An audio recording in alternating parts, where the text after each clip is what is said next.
Welcome to MojoPlays, and today we're counting down our picks for the 10 hardest shrines in The Legend of Zelda: Tears of the Kingdom.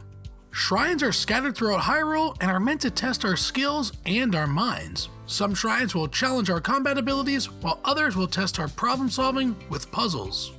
With over 150 shrines to discover in the game, it's possible we missed some difficult ones. Which shrine do you think is the hardest? Let us know in the comments.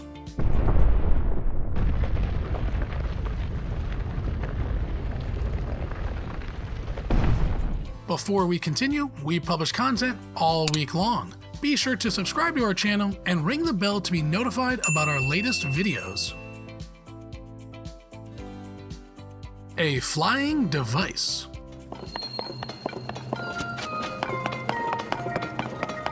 Getting to this shrine is a puzzle all in itself. This shrine is located in a floating orb in the sky that is constantly spinning. Getting the right angle to access the orb will take precise aim or patiently gliding into the entrance.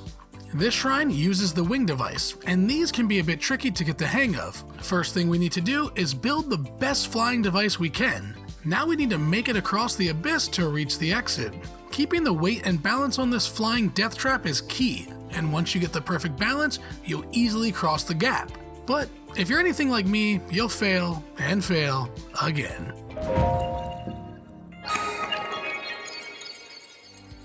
Orbs of Water.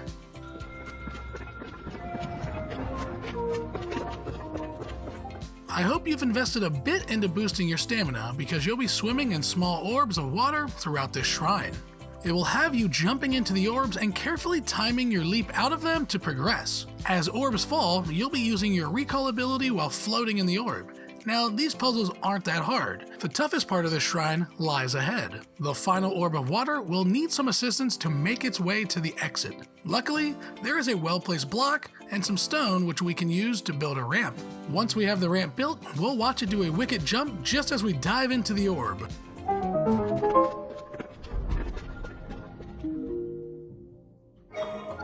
Proving Grounds: The Hunt.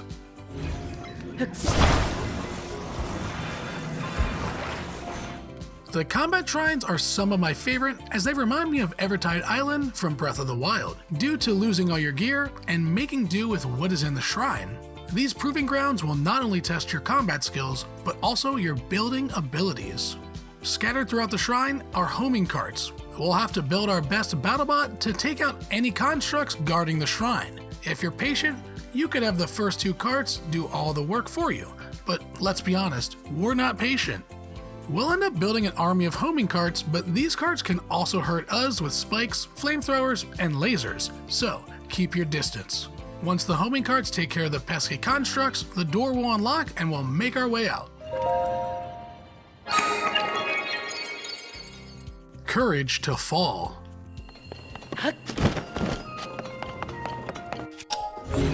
Anytime we see those red lasers, we know there's some kind of trap ahead of us. This shrine is mainly difficult because it requires us to do something we're trained not to do: touch the lasers and fall into a hole. After thinking we're at a dead end and using our ascend ability, the real puzzle starts. Take out the constructs in your path and open the door to be greeted with lasers that are easy enough to avoid, and 2 constructs to take out that'll lead to a small key. Before we get to our key, this is where we do the unthinkable: touch the laser and fall. Now we can access the locked door and we can take the orb to its lock. Then we take the wing device unlocked and fly down to make our way to our exit. Built to Carry.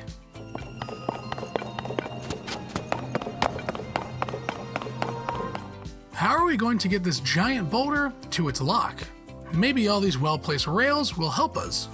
The first rail puzzle is simple enough. Place the boulder on the rails and watch it roll. Next up, we have a set of rails that are a little further apart.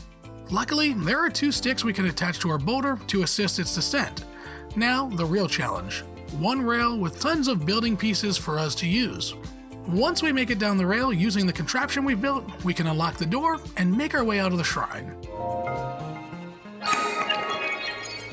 Mallet Smash. This one seems simple enough. hit the target. The first target is rather easy, as we just attach a stick and a rocket and move on. For the second and final puzzle, we need to incorporate a gear into our build. Launching our stick to hit the target will take some precise building so we can actually hit it. What makes this one so difficult is trying to figure out how to get the treasure chest. It's pretty high up there, but we can reach it if we remember that we can climb anything. Small silly things that we forget in shrines are actually the simplest answer. Proving Grounds. Flow. Flow is the second Proving Ground shrine on this list, and boy, this one is difficult. Just like the other Proving Grounds, we lose all of our gear and are only given a shield, wooden stick, and long stick. In the center of the room is a platform with constructs guarding it. Surrounding the platform are more constructs floating around the moat with bows, hoping to stop you from getting to the platform. Taking out the constructs can be a challenge, but if we use our Ultra Hand, we can take out all the floating ones in the moat. Now we have to defeat the remaining baddies to unlock the door.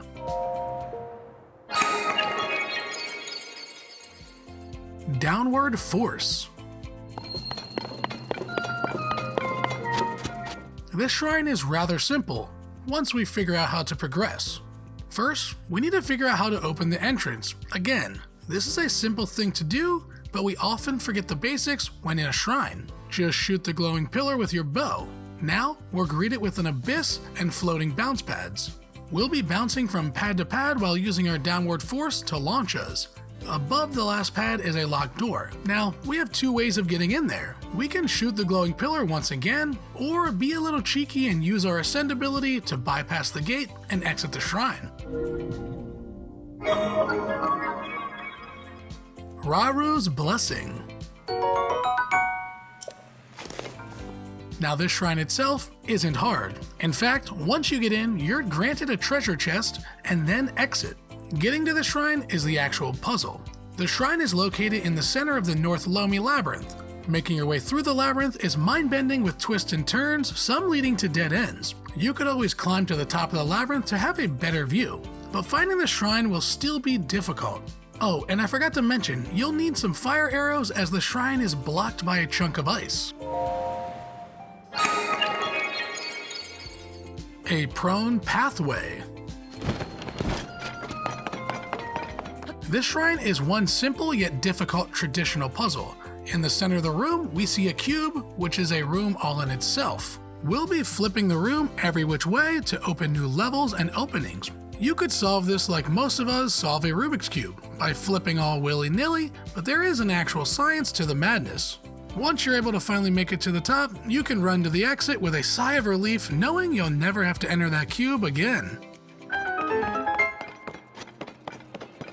Did you enjoy this video? Check out some other clips from MojoPlays, and be sure to subscribe and ring the bell to be notified about our latest videos.